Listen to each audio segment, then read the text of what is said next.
अपने पड़ोसी को बोलो, बिना वचन तू चंगाई को भी संभाल नहीं सकता। बिना वचन के तू बरकत पा तो सकता है, लेकिन उसे संभाल नहीं सकता। बिना वचन के तू बरकत पा सकता है, लेकिन हो सकता है तू नरक चला जाए। इसीलिए वचन को सुन, ताकि तू बरकत भी पाए, तू चंगा भी रहे और तू अनंत जीवन का अधिकारी भी रहे। प्रभु यीशु मसीह के सामर्थी नाम में हम मांगते हैं। याद रखो, जिस दुनिया में आप रहते हो, ये दुनिया एक फेक दुनिया है। क्या ये दुनिया? ये एक नकली दुनिया है।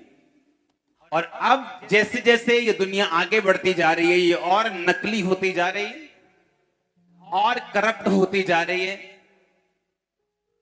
और अंधेरी होती जा रही है। और जितनी जरूरत आपको 2 साल पहले थी परमेश्वर की, अब आपको 10 गुना ज्यादा जरूरत है परमेश्वर की। अगर आप इमेजिन, अगर आप एनालाइज करें, अगर आप देखें अपने आसपास, इस महामारी के आने के बाद और जो घटनाएं दुनिया में हो रही उसके बाद, अगर आप एनालाइज करें, अगर आप देखें, अगर आप अपने दिमाग को चलाएं, अब आपको परमेश्वर की ज्यादा जरूरत है।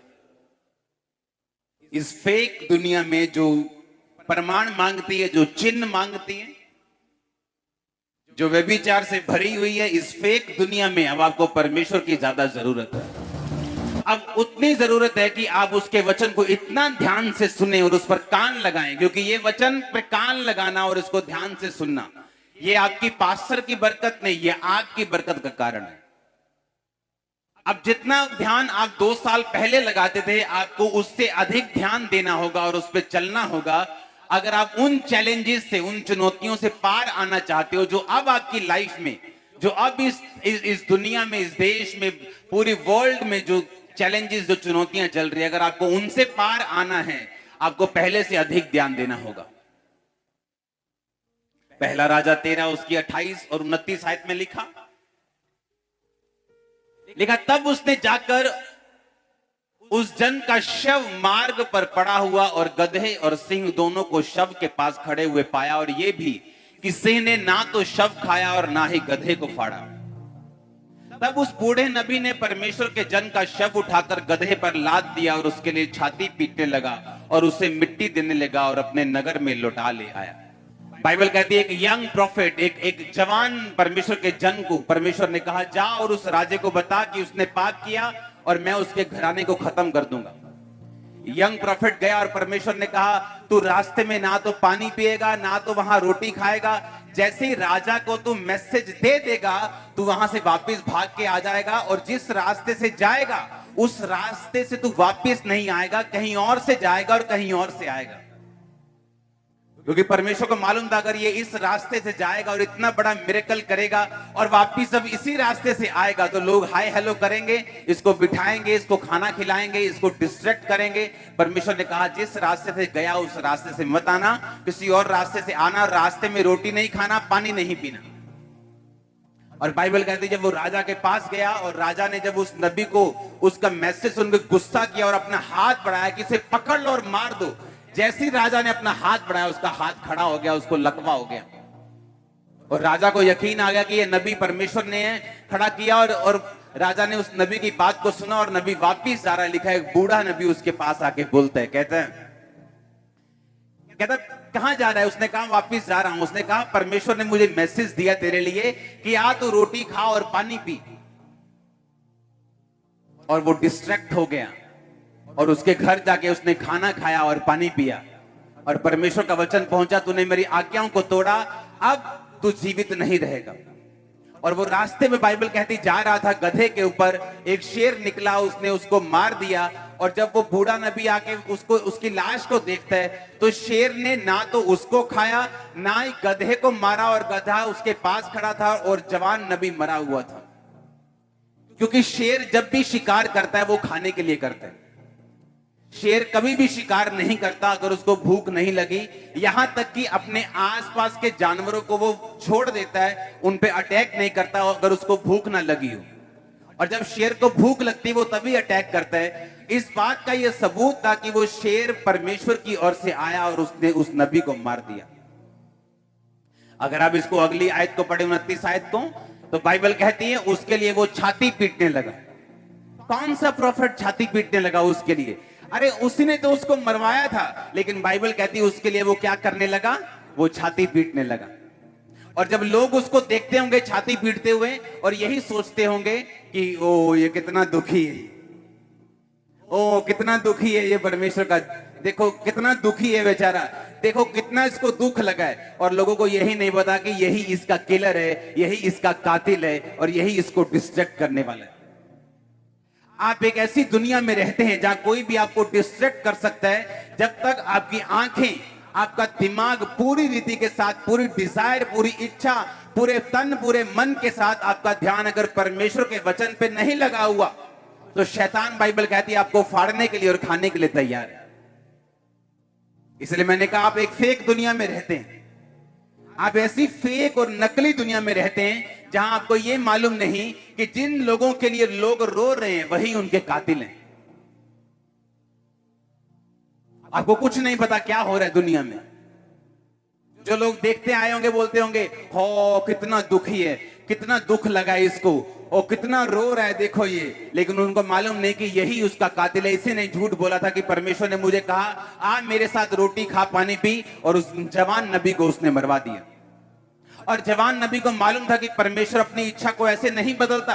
उसे मालूम था बिलाम की स्टोरी को परमेश्वर ने उसे मना किया जाने के लिए, लेकिन वो अपनी इच्छा शक्ति से फिर गया। अपने ढीठ पुणे के कारण बार परमेश्वर को पूछता गया, प्रभु मैं जाऊं, जबकि उसे मालूम था प्रभु एक बार मना कर चुके। उसे मालूम था ये परमेश्वर की मर्जी नहीं है कि मैं रोटी और पानी खाऊं, लेकिन पेट, लेकिन भूख, लेकिन शरीर की इच्छाएं, लेकिन वो अभिलाषाएं, वो शरीर की, वो आंखों की, वो जीविका की, वो पैसों की, उसको डिस्ट्रैक्ट कर दिया और वो मारा गया।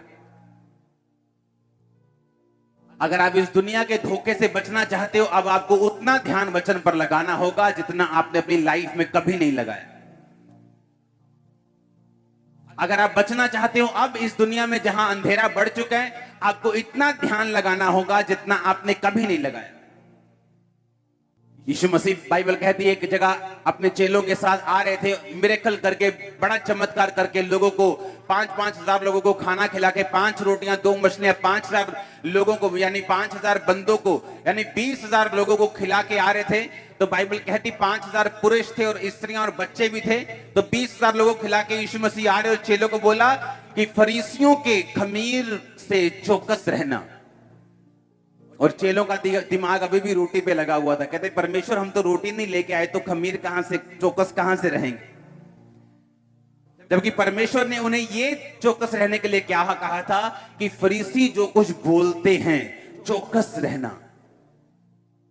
क्योंकि अब वो टाइम आ चुका है कि तुम्हें बड़ा ध्यान रखना होगा कि तुम क्या सुनते हो और तुम किससे सुनते हो। इसलिए अगर आपके पास परख का आत्मा नहीं है तो आप डिस्ट्रैक्ट हो सकते हैं, आपका ध्यान भटक सकता है, शैतान उसका फायदा उठा सकता है। यीशु मसीह ने कहा फरीसियों के कपट रूपी खमीर से चौकस रहना। चौकस रहना, वो क्या बोलते हैं उनकी बातों का यकीन मत करना, क्योंकि अगर आप सबकी बातों को सुनेंगे आप मिस कर जाएंगे परमेश्वर आपसे क्या कह रहे हैं। क्योंकि शैतान यूज कर सकता है आपके करीबी लोगों को, वो यूज कर सकता है इन्फ्लुएंस वाले लोगों को, वो यूज कर सकता है हाई कुर्सी में बैठे लोगों को आपकी जिंदगी को भटकाने के लिए परमेश्वर के वचन से। क्योंकि बाइबल कहती परमेश्वर के वचन पर आप केवल अड़े और खड़े रह के, आप फोकस रख के, ध्यान लगा के ही खड़े और अड़े रह के रिजल्ट ले सकते, नहीं तो नहीं ले सकते। इसलिए यीशु मसीह को बड़ी चिंता थी कि तुम लोग क्या सुनते हो। क्योंकि जो चेले लोगों की बातें ज्यादा सुनते थे, बाइबल कहती वो सारी दुष्ट आत्माएं नहीं निकाल पाए, पर पतरस, याकूब और यूहन्ना वो सब काम कर सकते थे जो यीशु मसीह कर सकता था। चौकस रहो तुम क्या सुनते हो। यहां से जाने के बाद तुम्हारे दोस्त तुमको क्या बोलते हैं, तुम्हारी सहेलियां कैसी, तुम्हारे दोस्त कैसी है, तुम्हारे रिश्तेदार कैसे हैं, वो लोग तुमसे क्या कहते हैं। क्या वो ऐसी बातें बोलते जो मत तुम्हारे विश्वास को कम करें? तो ध्यान रखो ये तुम्हें भटकाने के लिए। वो बूढ़ा नबी जब जवान नबी से मिला तो उसने कहा, उसको ऐसा दिखाया कि वो उसकी बहुत चिंता करता है। आया यार कुछ खा पी ले, देख तू कितना सूख गया, देख तू रास्ता बड़ा है, हाय तू ऐसा लग रहा है, आजा कुछ खा ले। कोई बात नहीं, परमेश्वर ऐसा थोड़ी है, तूने उसका काम कर दिया ना, आजा खा पी ले थोड़ा सा। इमोशनल लोग आपको भटका सकते हैं। इसलिए बाइबल कहती है, जब प्रभु यीशु मसीह ने पतरस को कहा, पतरस मुझे क्रूस पे चढ़ाया जाएगा और मैं तीसरे दिन जी उठूंगा, ये लोग मुझे दुख देंगे और मैं मारा जाऊंगा और गाड़ा जाऊंगा और तीसरे दिन मुर्दों में से जी उठूंगा। पतरस कहता है, हाउ परमेश्वर, और झिड़कने लगा। बाइबल कहती है उसको झिड़के मारी यीशु मसीह को, झिड़के मारी यीशु मसीह को। बोलता है तेरे साथ कभी ऐसा ना हो। यीशु मसीह ने कहा, शैतान हट जा मेरे सामने से, क्योंकि तू मेरे लिए ठोकर का कारण। क्योंकि शैतान आपके पास आता है आपके करीबी लोगों में से, ताकि आप अपने क्रूस को ना उठाएं, अपने आप का इनकार करना छोड़ दें, आप फास्टिंग करना छोड़ दें, आप बोना छोड़ दें, आप प्रार्थना करना छोड़ दें, आप खुदा को दिल में रखें। 2 घंटे 2.5 घंटे देने की रोज में क्या जरूरत है? कोई बात नहीं। मत्ती 24 उसकी 12 और 13 आयत में लिखा हुआ, बाइबल कहती अंत के दिनों में क्या होगा? परमेश्वर यीशु मसीह ने कहा, अधर्म के बढ़ने से बहुतों का प्रेम ठंडा पड़ जाएगा, परंतु जो अंत तक धीरज धरे रहेगा उसी का उद्धार होगा। अधर्म के बढ़ने से बहुतों का प्रेम ठंडा पड़ जाएगा। यीशु मसीह ने कहा, जब एंड डेज होंगे अधर्म बढ़ जाएगा और बहुतों का प्रेम ठंडा पड़ जाएगा। पुराने टाइम में अगर किसी ने गंदा सीन देखना होता था, तो जब वो लाइनें लगती थी सिनेमा के बाहर कि इस फिल्म में एक गंदा सीन है, सारा यूथ इकट्ठा हुआ है कि इस फिल्म में एक सीन है जी, फलानी फिल्म है जी, इस फिल्म में एक सीन है, उसको देखते। और कभी ऐसा सीन मिलता था। आज आपको गंदा सीन देखने के लिए कहीं जाने की जरूरत नहीं, अपनी फेसबुक खोल लो, आपको गंदा सीन मिल जाएगा। इसीलिए मैं सोशल मीडिया पे अब नहीं हूं। क्यों? क्योंकि बाइबल कहती अंत के दिनों में अधर्म बढ़ेगा। जो गंदा सीन लोग सीडी मंगा के देखते थे, आज वो फेसबुक ऐसे ऐसे ही खोलते जाओ, आपको मिलते जाएंगे और आपको लगता है कि ये तो आज की दुनिया है। ले नहीं, बाइबल कहती अधर्म बढ़ जाएगा और बहुतों का प्रेम ठंडा पड़ जाएगा। क्यों? क्योंकि बाइबल कहती है लास्ट के दिनों में अधर्म बढ़ेगा और प्रेम ठंडा होगा।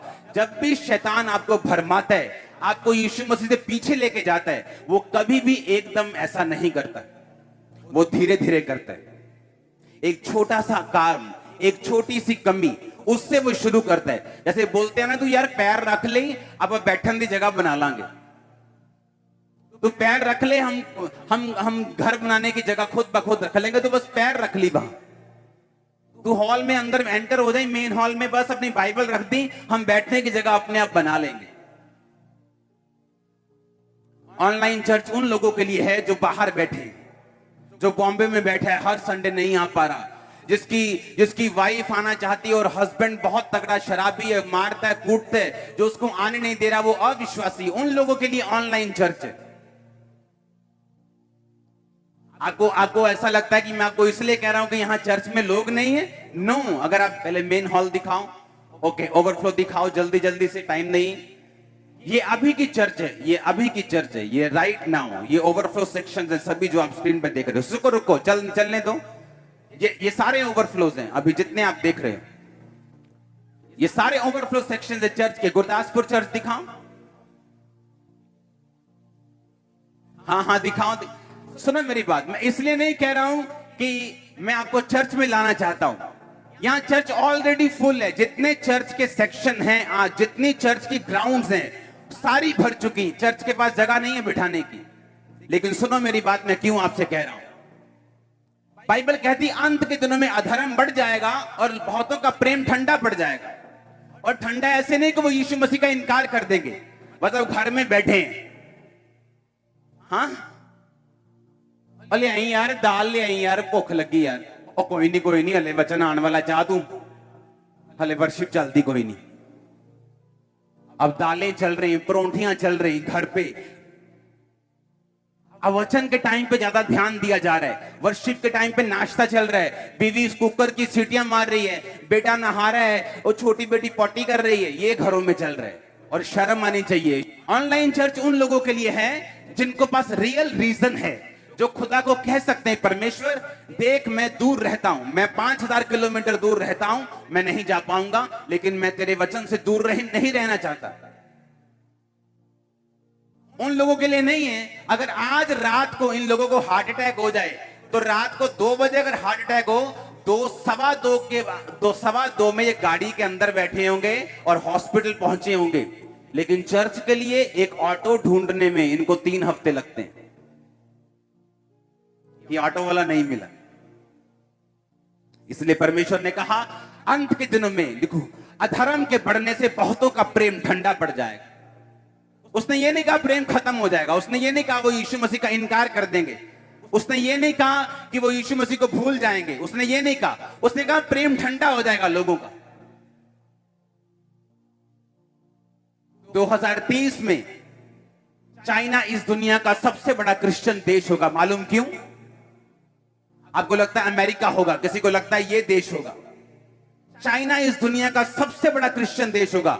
आज अगर संडे है तो मॉर्निंग 4 बजे 3 बजे लोग वो उठते हैं गुफाओं में, जहां 3-3 हजार 4-4 हजार लोग गुफाओं में मीटिंग्स करते हैं गुफाओं में, और 5, 6, 7 बजे सुबह तड़के से पहले ही, गवर्नमेंट जागने से पहले ही वहां से फाड़ी हो जाता है, खत्म हो जाती है मीटिंग।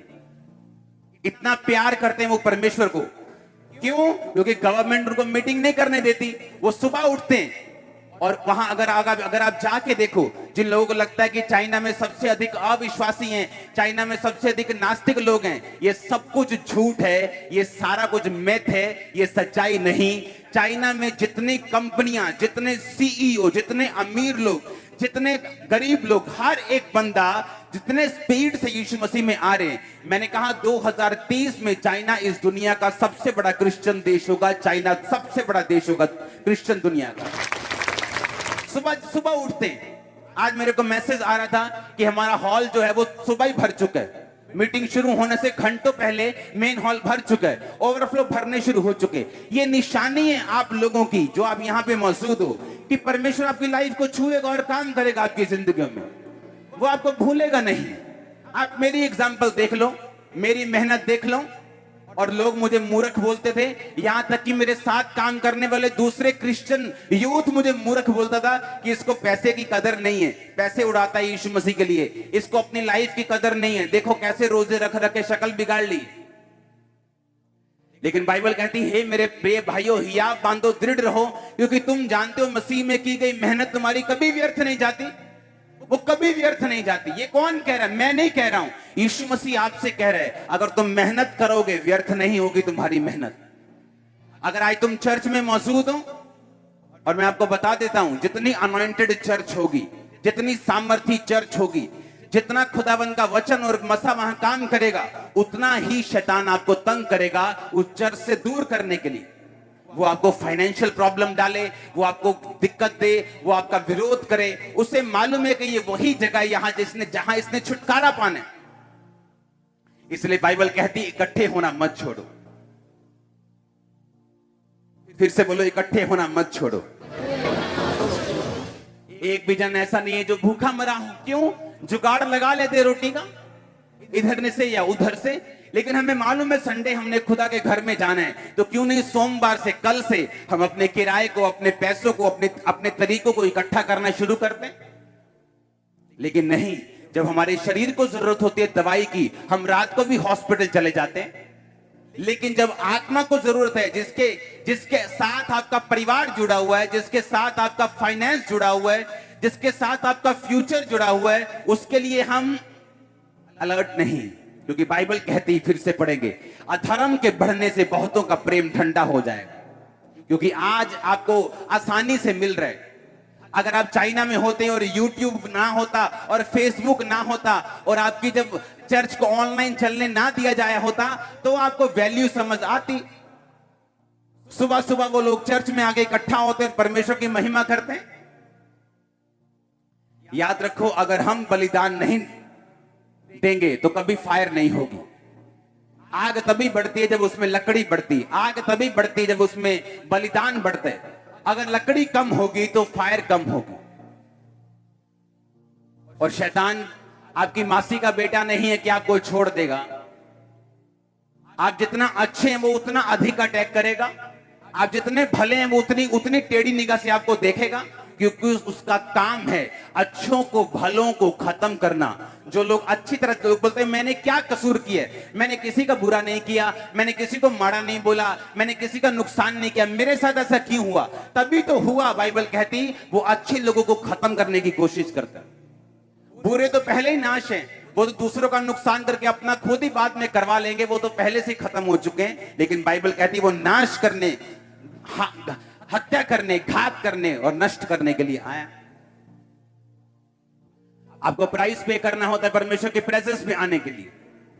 आसान नहीं होता परमेश्वर की हुजूरी में आना, लेकिन आपको अपने आप को डिसिप्लिन में रखना पड़ता है। कोई भी दिक्कत हो, कोई परेशानी हो, अगर आप उसके भवन में, उसकी प्रेजेंस में उसी डिजायर, उसी इच्छा के साथ, बाइबल कहती है अपने परमेश्वर से पूरी मन, पूरी ताकत, पूरे प्रेम, पूरी शक्ति के साथ प्यार करना, क्योंकि अधर्म के बढ़ने से बहुतों का प्रेम ठंडा हो जाएगा। आसानी से घर पे मीटिंग मिलने से आपका प्रेम ठंडा हो जाएगा, परमेश्वर ने कहा। आज आप सिर्फ वर्शिप को ऑनलाइन मिस कर रहे हैं, कल आप वचन को भी मिस करेंगे। कल आपके फोन की चार्जिंग खत्म हो जाएगी, कल को इंटरनेट खत्म हो जाएगा। अपने पड़ोसी को बोलो अधर्म के बढ़ने से जीसस ने कहा बहुतों का प्रेम ठंडा हो जाएगा। आप जानते हैं, अगर आप बाइबल ध्यान से पढ़ें, पहला राजा 17 बाब उसकी 1 से 6 आयत, तिशबी एलिया जो गिलाद के प्रदेशियों में से था, उसने अहाब से कहा इजराइल का परमेश्वर यहोवा जिसके समक्ष मैं उपस्थित रहता हूं, उसके जीवन की शपथ, इन वर्षों में मेरे कहे बिना ना मेह पड़ेगा ना औंस पड़ेगी। तब यहोवा का यह वचन उसके पास पहुंचा, यहां से चलकर पूरब की ओर करीत नामक नाले में जो यरदन के पूरब में है छुप जा। उस नाले का पानी तू पिया कर, मैंने कौओं को आज्ञा दी है कि वो तुझे वहां खिलाएं। बोलो वहां खिलाएं। यहोवा का यह वचन मानकर वह यरदन के पूरब में करीत नामक नाले में छिपा रहा। सवेरे सांझ को कौवे उसके पास रोटी और मांस लाया करते थे और वो नाले का पानी पिया करता था।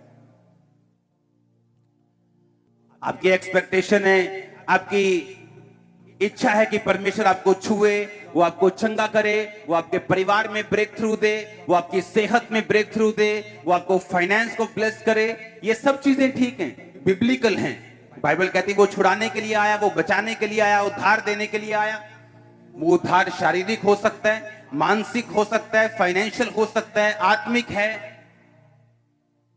एलिया, बाइबल कहती उस समय का ऐसा एक जन था जब अधर्म बढ़ चुका था और लोगों ने परमेश्वर को त्याग दिया था, क्योंकि जो राजा था, जो गवर्नमेंट थी, वो परमेश्वर के खिलाफ थी। जो राजा की पत्नी थी इजाबेल, वो बाइबल कहती है बाल नामक देवताओं के 850 उसने नबी रखे हुए थे शैतान के, जो उसके साथ उसकी मेज पर खाते थे।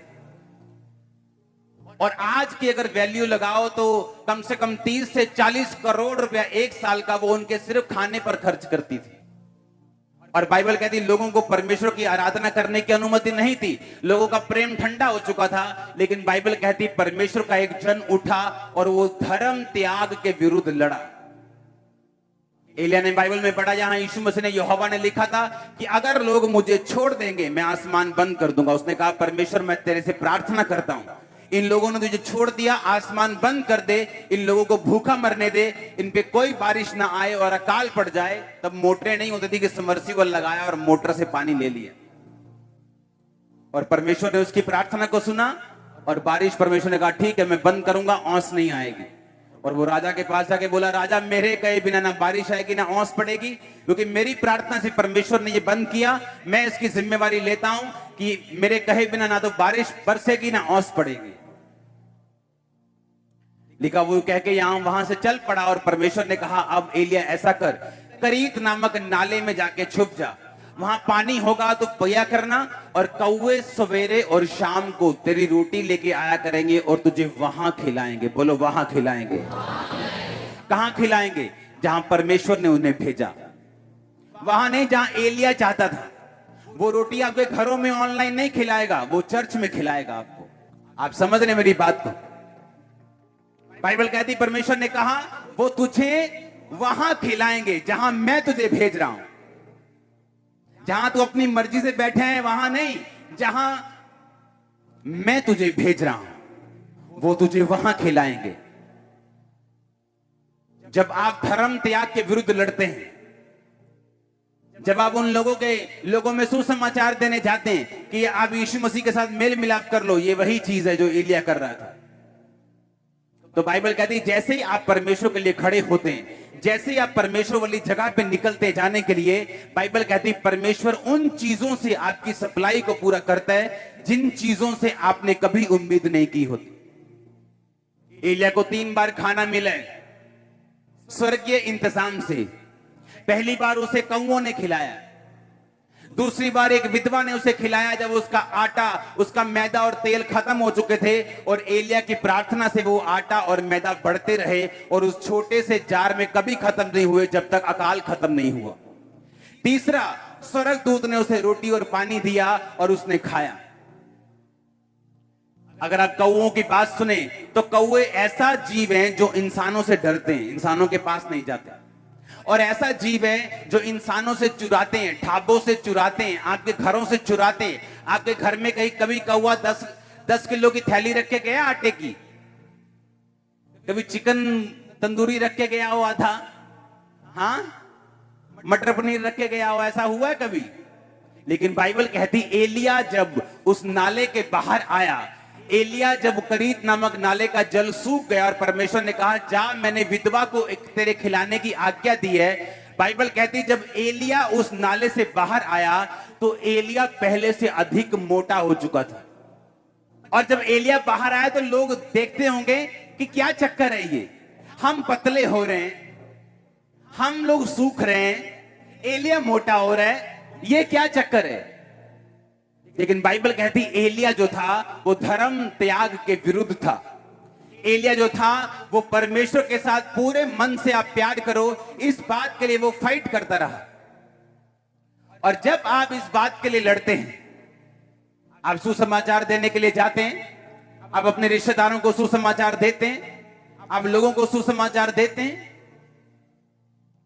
ऑनलाइन मीटिंग उन लोगों के लिए है, अगर आपका एक मित्र, अगर आपका एक रिश्तेदार यकीन नहीं करता, आप उसको लिंक भेज सकते हो कि भाई ये मीटिंग देख। कि वो आ नहीं सकता, वो आने में आनाकानी कर रहा है, लेकिन अपने मोबाइल पर देख तो सकता है ना। और बाइबल कहती एलिया धर्म त्याग के विरुद्ध लड़ा, और बाइबल कहती जैसे ही वो परमेश्वर के लिए खड़ा हुआ, परमेश्वर ने कहा अगर तू मेरे लिए खड़ा है तो मैं तेरे लिए खड़ा हूं, अगर तू मेरे लिए खड़ा है तो मैं तेरी जरूरतों को वहां से पूरा कराऊंगा जहां तू सोच भी नहीं सकता। आज इस मीटिंग के बाद जब आप घर वापस जाएंगे, मेरे स्वर्ग का परमेश्वर, वो एलिया का और मेरा परमेश्वर आपको खिलाने वाला है स्वर्ग से, यीशु मसीह के नाम में। वो आपके बिजनेस के लिए, आपके फाइनेंस के लिए, आपके बच्चों की फीस के लिए स्वर्ग से इंतजाम करेगा। मैं आपको सच कह रहा हूं। कितने मेरी बात पे यकीन कर रहे हैं? मैं आपको एक ही क्वेश्चन कर रहा हूं, क्या आप परमेश्वर के लिए खड़े हैं या नहीं? क्या आप लोगों की भीड़ में शामिल हैं, जो भीड़ में शामिल हो गए कि नहीं हम राजा के खिलाफ नहीं जा सकते, नहीं हमें वो मार देंगे, नहीं ऐसा हो जाएगा। पर बाइबल कहती एलिया परमेश्वर के लिए खड़ा रहा, और जब वो परमेश्वर के लिए खड़ा रहा, परमेश्वर ने उसकी जरूरतों को पूरा किया। कौवे उसे खिलाते रहे सवेरे और शाम, भूलते नहीं थे, टाइम पर आते थे, सवेरे शाम। और ये नहीं सिर्फ खिचड़ी लेके आते थे, लिखा मांस और रोटी लेके आते थे, सूखा हुआ खाना नहीं लेके आते थे, फ्रेश फूड सुबह शाम लेके आते थे, सुबह शाम। वो क्यों आपको बरकत दे, क्यों आपका फाइनेंस बढ़ाए, क्यों आपका बिजनेस बढ़ाए? क्या किया आपने परमेश्वर के लिए? जिस दिन आपका फाइनेंस, आपकी नौकरी, आपका पैसा, जिस दिन परमेश्वर के कामों में जाना शुरू होगा, जिस दिन टाइथ और ऑफरिंग देनी शुरू करोगे, उसी दिन परमेश्वर आपका इंतजाम भी करना शुरू कर देगा, क्योंकि आप उसके काम के लिए खड़े हैं, आपका फाइनेंस उसके काम के लिए खड़ा है। बाइबल कहती पोतीफर की पत्नी सिर्फ ऐसी थी जो यूसुफ के अधीन नहीं थी, और उसी पर शैतान ने अटैक किया। आपकी जो चीज परमेश्वर के अधीन नहीं, उसी पे शैतान अटैक करता है। आपकी प्रार्थना तो पूरी है, रोजे तो पूरे हैं, लेकिन हम ऑफरिंग में कमजोर हैं, हम देने में कमजोर हैं, और वहीं पे शैतान अटैक कर रहा है कि हम सामर्थी तो हैं लेकिन गरीब भी हैं। ऊंची आवाज में हालेलुया बोलो। और अगर आप ध्यान से बाइबल पढ़ें तो बाइबल कहती है जब एलिया मोटा होकर वहां से निकला और जब विधवा के पास गया, उसके बाद एक मुट्ठी, उसके बाद आटा, एक कुप्पी, तो बाइबल कहती तेल था, और बाइबल कहती इन दोनों के साथ जब वो बोलता है उस विधवा को कि ये मुझे खिला, परमेश्वर ने कहा। कितना मुश्किल है ये बोलना। और बाइबल कहती है उस विधवा ने उसकी बात को सुना और उसे खिलाया, और उसने कहा तेरा ना तो आटा मैदा खत्म होगा, ना तेरा तेल खत्म होगा। सुनो मेरी बात, एलिया की जरूरत को परमेश्वर ने पूरा किया क्योंकि वो परमेश्वर के लिए खड़ा रहा। उस विधवा और उसके बेटे को परमेश्वर ने मरने नहीं दिया क्योंकि वो एलिया के साथ खड़ी रही। आज उस वही कलीसिया कामयाब है कि जिसका पास्टर खुदा के साथ खड़ा है, बावजूद दिक्कतों के, बावजूद मुश्किलों के वो खड़ा रहा, और उसकी कलीसिया उस पास्टर के साथ खड़ी है। तभी आप कामयाब हो सकते हैं। मैंने लोगों को देखा है चर्चों में जाते हैं जिनका अपने पास्टर के साथ कोई प्यार नहीं है, उनका कलीसिया के पास्टर के साथ कोई लगाव नहीं, उनको वो सरमन देने वाला पादरी लगता है सिर्फ। जबकि बाइबल कहती है अगर आपने कामयाब होना है तो अपने पास्टर के साथ, अपने फादर के साथ, अपने अगुए के साथ आप खड़े रहेंगे, जिस तरह आप अपने बाप, अपने भाई के साथ खड़े रहे। और वो अगुआ अगर कामयाब होना चाहता है, वो लोगों की ओर नहीं देखेगा, वो परमेश्वर की ओर देखेगा और उसके साथ खड़ा रहेगा। अगर वो परमेश्वर के साथ खड़ा रहेगा तो परमेश्वर उसका इंतजाम करेगा। आज जो चर्च में चल रहे, जिन चीजों का आप आनंद ले रहे हो और जिन चीजों का आप आनंद थोड़े दिनों में लेने वाले हो, ये पैसों से पॉसिबल नहीं। यहां कोई ऐसा सपोर्टर नहीं जो फॉरेन से 100 करोड़ भेज रहे हैं। ये परमेश्वर की ग्रेस से पॉसिबल हो रहा है। अगर आप इस चर्च का फाइनेंस देखेंगे आप हैरान हो जाएंगे कि इतने बड़े प्रोजेक्ट कैसे चल रहे हैं। ये प्योर ग्रेस है परमेश्वर की। ये कौवे ही हैं जो परमेश्वर का काम कर रहे हैं। और अगर आप इस चर्च में देखो, लोग बरकत पा रहे हैं, लोग आशीषों को ले रहे हैं। क्यों? क्योंकि वो चर्च के साथ खड़े हैं। उन्हें मालूम है चर्च में परमेश्वर का काम हो रहा है। क्योंकि जो पादरी, जो विश्वासी, जो प्रॉफिट, जो प्रेरित, जो पास्टर, जो टीचर परमेश्वर के साथ खड़ा है, उसकी जरूरतें परमेश्वर पूरी कर रहे हैं। और जो कलीसिया अपने पास्टर के साथ खड़ी, उस कलीसिया की जरूरतों को परमेश्वर पूरा कर रहा है। बाइबल कहती बहुत सी विधवाएं थी, लेकिन एलिया किसी के पास नहीं भेजा गया, सिर्फ सारपत की विधवा के पास। बहुत से क्रिश्चियन यहूदी थे जो मर गए, वो भी तो परमेश्वर के जन थे। वो कई विधवाएं थी, उनके कई इकलौते बेटे थे, उसी काल में वो मर गए। बाइबल कहती है क्योंकि परमेश्वर पक्षपात करने वाला परमेश्वर नहीं है, उसने सबके लिए काम नहीं करना। बाइबल कहती है वो उन लोगों के लिए काम करता है जो अपने विश्वास को दिखाते हैं। उसी विधवा ने उसे खिलाया। बाइबल कहती है वो लकड़ी बीन रही थी कि मैं लकड़ी बीनूं, इस एक मुट्ठी मैदा से और तेल से जो रोटी बने, मैं और मेरा पुत्र खाएं और मर जाएं। ये उसके मुंह का वचन था। एलिया ने कहा नहीं, पहले मुझे खिला। और बाइबल कहती जब उसने बोया, बाइबल कहती एलिया ने कहा अब तेरा मैदा भी खत्म नहीं होगा, तेरा तेल भी खत्म नहीं होगा। और बाइबल कहती जब तक अकाल रहा वो उस आटे में से और तेल में से खाते रहे। जिस दिन अकाल खत्म हो गया वो आटा और तेल भी खत्म हो गया। अगर जो कलीसिया अपने विजन के साथ, अपने पास्टर, अपने अगुवे के साथ खड़ी है, परमेश्वर उसकी जरूरतों को पूरा करता है। परमेश्वर को मालूम है मरने नहीं देना। वो सब क्रिश्चियंस की जरूरतें पूरी नहीं करता, वो सब विश्वासियों की जरूरतें पूरी नहीं करता। आपको बहुत बड़ा भुलेखा है। बाइबल जी लिखे, पंजाबी जी कहते हैं ना, भुलेखा पै गया था। आप बड़ी भूल में पड़े। वो सबकी जरूरतें पूरी नहीं करता, वो सबको चंगा नहीं करता। बाइबल कहती विश्वास से उस 12 साल की लहू बहने वाली औरत ने छुआ और चंगाई को लिया।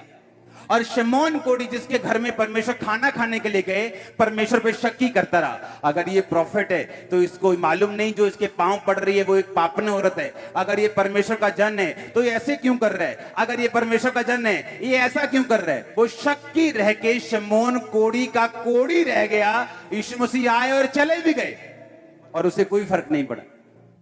यीशु मसीह, बाइबल कहता है अपने शहर में गए और बड़े सामर्थी काम नहीं कर सके क्योंकि लोगों का विश्वास वहां पे नहीं था। और ऐसी जगह जहां लोगों का विश्वास था, यीशु मसीह के कपड़े के छोर को, धागे को छू के लोग चंगे हो रहे थे। जिन बीमारियों से वैद्य भी उन्हें चंगा नहीं कर पाए, सारी दुनिया की सारी कमाई उड़ा दी, वो भी उन्हें हील नहीं कर पाए। दूसरा पतरस 2 बाब उसकी 6 से 8 आयत को पढ़ेंगे। सदोम और अमोरा के नगरों को विनाश का ऐसा दंड दिया कि उन्हें भस्म करके राख में मिला दिया, ताकि वे आने वाली भक्तिहीन लोगों की शिक्षा के लिए एक दृष्टांत बने। धर्मी लूत को, जो अधर्मियों के अशुद्ध चाल चलन से बहुत दुखी था, छुटकारा दिया, क्योंकि वह धर्मी उनके बीच में रहते हुए उनके अधर्म के कामों को देख देख कर और सुन सुनकर हर दिन अपने सच्चे मन को पीड़ित करता था। क्योंकि जब वो लोग इस वचन को पढ़ते हैं, उन्हें लूत राइट साइड दिखाई देता है कि वो अपने सच्चे मन को क्या करता था? पीड़ित करता था, उसे दुख लगता था, दुखी होता था लूत। आए जहां मैं रहता हूं, यहां लोग पुरुषगामी है, इन बंदा बंदे के साथ सोता है, लेडी लेडी के साथ सोती है। वहां लोग, बाइबल कहती है, इतना अधर्म था कि परमेश्वर ने नगरों का नाश कर दिया। पर बाइबल कहती है जो लूत था, उनके कामों को देख देख कर और सुन सुनकर अपने सच्चे मन को पीड़ित करता था। इच्छा रखना एक बात है, हाय आज बहुत दिल कर रहा है यार चर्च जाना, प्रभु इन्ना महान है ना, प्रभु इन्ना वधिया ना, खुदा ने तो इन्ने काम कीते आ मेरी जिंदगी च। भाई चलिए फिर चर्च आज। नहीं यार आज मैं घर ही देखनी ऑनलाइन। ऐसे लोगों के साथ बैठ जाओ और खुदा की बातें सुनो। ओ खुदा ने काम कीते, मेरा दादा है खुदा दे काम करता सी, मेरा मासड़। सच्चे मन को पीड़ित तो करता था, पर भाई साहब निकले नहीं उस देश चो, उत्थे ही फंसे रहे, उत्थे ही। सच्चे मन को पीड़ित तो बहुत करता था। कभी गे देखा, कभी पापी देखा, व्यभिचारी देखा, दुखी तो बहुत होता था, पर वहीं रहता था। उसकी बरकत का कारण अब्राहम था। जब वो अब्राहम से लड़के गया, उसे मालूम नहीं था कि उसकी चरवाहे, उसकी भेड़ें इसलिए नहीं बढ़ रही क्योंकि ये एरिया ऐसा है, या वो बिजनेस ही ऐसा है कि बढ़ेगा ही बढ़ेगा। वो अब्राहम की अनॉइंटिंग थी उसके ऊपर। जैसे वो अलग हुआ, सारा कुछ बदल गया। सच्चे मन को पीड़ित करता था। हाय भैन जी बहुत दुख होया, पर भैन जी ने करना कुछ नहीं तुहाडे लई। पंजी नहीं कट के देनी तुहानू कि भैन जी आलो मेरे लिए, मेरे वालों हेल्प। भैन जी पर दुखी बहुत है तुहाडे लिए। सच्चे मन को पीड़ित तो बहुत करता था, पर उस देश को छोड़ के नहीं गया। आके अब्राहम से माफी नहीं मांगी, मुझे माफ कर दे, मुझे कहीं और भेज दे, जहां तू कहेगा मैं वहां जाऊंगा, लेकिन तेरे मसे से अलग नहीं होऊंगा। और बाइबल कहती है जब दूत वहां पे पहुंचे, दूतों ने कहा अब निकल यहां से। अब निकले कैसे? वाइफ उस इन्फ्लुएंस में रहती है, उस उन लोगों के वाइफ के अंदर पूरा घुसा हुआ है सदोम अमोरा, बच्चों के अंदर घुसा हुआ है, जो उसके साथ दामाद थे उनके अंदर घुसा हुआ है, लड़कियों के अंदर घुसा हुआ है। जाना नहीं चाहते थे वहां से, दूतों ने धक्के मार मार के निकाला और वाइफ ने पीछे देख लिया और लिखा नमक का खंबा बन गई। चलो वाइफ खत्म हो गई, रह गई 2 बेटियां। गुफा में गई, अपने बाप के साथ सो गई। मोआब पैदा हुआ, अम्मोन पैदा हुआ। और बाइबल कहती इन दोनों जातियों से परमेश्वर ने सदियों तक, सालों तक नहीं, सदियों तक नफरत की परमेश्वर ने अम्मोनियों के साथ, मोआबियों के साथ। क्योंकि जो लड़कियां सारा दिन पाप होते देखेंगी, सारा दिन गंदगी देखेंगी, अपनी सहेलियां, अपने सभी लोग सारा दिन व्यभिचार, सारा दिन गंद, उनको वो कूल लगने लगता है, उनको वो नॉर्मल लगने लगता है। उनको लगता है ये नॉर्मल है, ये 10 बॉयफ्रेंड तो नॉर्मल है, ये चीजें तो नॉर्मल है, ये सब कर रहे हैं, सब करने कुछ हुआ इनको कभी भी? वो कितना अमीर है, अभी उसने अभी रोल्स रॉयस निकाली है, अभी उसने देखो, अभी तो उसने लैम्बोर्गिनी ली है, देखो तो। अब सच्चे मन को वो पीड़ित करता था, इसीलिए सिर्फ वही बचा कि चलो पीड़ित तो करता था लेकिन वही बचा। ना उसकी बेटियां बची, ना बेटियों के आगे बच्चे बचे, क्योंकि वो नफरत की, मैंने ये नहीं कहा परमेश्वर ने सजा दी, मैंने कहा नफरत की परमेश्वर ने उन बच्चों के साथ। पत्नी नमक का खंबा बन गई, परिवार उजड़ गया, पूरा परिवार फिनिश हो गया लूत का। क्यों? स्टेप नहीं लिया, बस पीड़ित करता रहा मन को, दुखी होता रहा बस, और कदम कोई नहीं उठाया, उस देश से बाहर नहीं निकला। जब उसे मालूम है यहां पर गे लोग रहते हैं, उसे मालूम है यहां पापी रहते हैं, उसे मालूम है यहां वो सब काम होते हैं जो परमेश्वर के वचन के खिलाफ है, निकलता क्यों नहीं यहां से? तेरी पत्नी अब नहीं आएगी, तू निकल जा, आ जाएगी पीछे तेरे, अगर खुदा तेरे साथ है वो भी आ जाएगी। तेरे बच्चे अपने आप आ जाएंगे, निकल तू खुद यहां से। यही फर्क था अब्राहम में और लूत में। परमेश्वर ने कहा मैं अब्राहम को आशीष दूंगा क्योंकि मैं जानता हूं अब्राहम अपने बाद अपने घराने को आज्ञा देगा कि वो यहोवा की आज्ञाओं को माने। अब्राहम कड़क था, उसे मालूम अपने बेटों को, उसने बेटे को समझाया हुआ था कि बेटा मैं तेरा बाप हूं तब तक जब तक खुदा तेरा बाप है। जिस दिन वो तेरा बाप नहीं है मैं भी तेरा बाप नहीं हूं। मेरे नौकरों के समान रहना, मेरी प्रॉपर्टी की इच्छा मत रखना। सख्ती, स्टेप लेना। और इसलिए हम कहते हैं अब्राहम, इसहाक, याकूब के परमेश्वर, लूत का परमेश्वर नहीं, किसका परमेश्वर? अब्राहम, इसहाक और ऊंची आवाज में याकूब का परमेश्वर। हालेलुया, जोर से बोलो हालेलुया। सच्चे मन को क्या करता था वो? पीड़ित करता था। पर भाई साहब निकले नहीं वहां से, बस पीड़ित ही करते रहे मन को। कि आज बिजनेस डाउन है, पीड़ित कर लिया मन को, लेकिन चर्च नहीं गए, बस पीड़ित कर लिया मन को। वो वचन के डूअर्स को, वचन के मानने वालों को, चलने वालों को, सिर्फ सुनने वालों को नहीं, वो वचन पे चलने वालों को आशीष देता है। आमीन। कान खुल रहे हैं कि नहीं खुल रहे हैं? और ये आप लोगों की बरकत के लिए हो रहा है, क्योंकि जैसे ही आप यहां से वापस जाएंगे आप दरवाजों को खुलता हुआ पाएंगे। जो दरवाजे शैतान ने बंद किए हुए हैं, आप देखो तो सही। अगर आप परमेश्वर के लिए खड़े हैं या उसके दास के लिए खड़े, उस विजन के लिए खड़े जो परमेश्वर ने दिया हुआ है, ऐसा हो नहीं सकता कि हेवन आपकी सप्लाई को पूरा ना करे। अगर वो आपकी सप्लाई को पूरा नहीं करेगा तो फिर किसकी सप्लाई को पूरा करेगा? अगर वो आपकी जरूरतों को पूरा नहीं करेगा फिर किसकी जरूरतों को करेगा?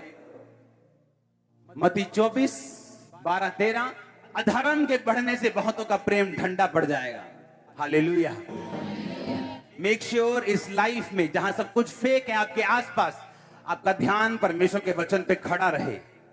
आप बाइबल को पढ़ते रहें, आप उन लोगों पे ध्यान देते रहें जो वचन पे खड़े रहने के कारण आशीषित हुए, और उन लोगों पर भी ध्यान देते रहें जो वचन से हटने के कारण शैतान का शिकार हुए। फिर आप परमेश्वर को दोष नहीं दे सकते, क्योंकि जो बच्चा अपने पिता के अधीन है, पिता उसी की रक्षा कर सकता है। अगर वो पिता को छोड़ के चला जाए, वो अपने बच्चे की रक्षा नहीं कर सकता। अगर आप वचन के नीचे हैं, आप अपने बाप के नीचे हैं। अगर आप वचन के नीचे हैं तो परमेश्वर आपकी सुरक्षा भी करेगा, आपके इंतजाम भी करेगा, आपके बच्चों को संभालेगा भी, उन्हें बड़ा भी करेगा, उन्हें अपने जैसा बनाएगा भी।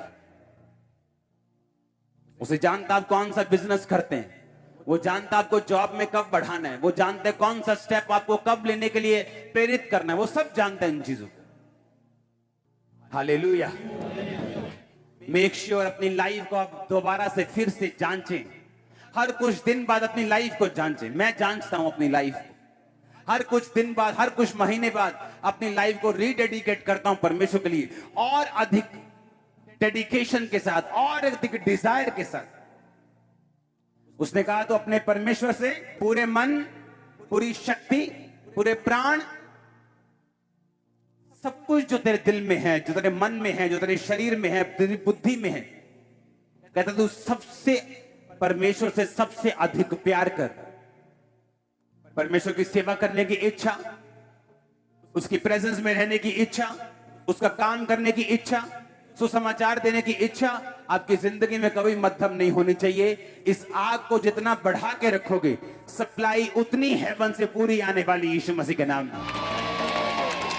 पूरी सप्लाई आने वाली। मैं आपको बता रहा हूं, हर वो बैरियर, हर वो रुकावट, हर वो डैम गेट, स्लूस गेट जो डैम के आगे लगा होता है, मैं यीशु मसीह के नाम में आपकी लाइफ पर उसे खुलता हुआ देख रहा हूं, आपके फाइनेंस पर उसे खुलता हुआ देख रहा हूं। आमीन। ऊंचाई आशीष आपके चर्च में निकाल, मैं उस हीलिंग की नदियों को आपकी लाइफ पे बहता हुआ देख रहा हूं यीशु मसीह के सामर्थ्य नाम में। अपने पड़ोसी को बोलो खुदा से प्यार कर। बाइबल कहती है जिससे वो प्यार करता है और जो खुदा से प्यार करता है खुदा उसे छुड़ाता है। भजन संहिता 91 में लिखा, तूने जो मुझसे प्यार किया इसलिए मैं तुम्हें छुड़ाऊंगा। कितने लोग ऐसे जो अपने घर में रोज प्रार्थना करते हैं? हाथ खड़ा करो। जो परिवार समेत प्रार्थना करते हैं वो भी हाथ खड़ा करो। आपको परिवार समेत भी प्रार्थना करनी है, आपको अकेले भी प्रार्थना करनी है, आपको उसका रिजल्ट नजर आएगा। कोई भी चीज हो, आप थके हो ना हो, कोई काम हो, हमारे बच्चे रात को एक टाइम पे हमें प्रार्थना के लिए खींच लेते हैं, चाहे मैंने ऊपर 8 घंटे प्रार्थना की हो। क्योंकि जिस दिन परमेश्वर के लिए प्रेम ठंडा हो गया, वो ये नहीं कहता खत्म हो जाएगा, उसने ये नहीं कहा तुम परमेश्वर का इनकार कर दोगे, उसने कहा धीरे धीरे ये प्रेम क्या हो जाएगा, ठंडा पड़ जाएगा। अधर्म के बढ़ने से लोगों का प्रेम ठंडा हो जाएगा,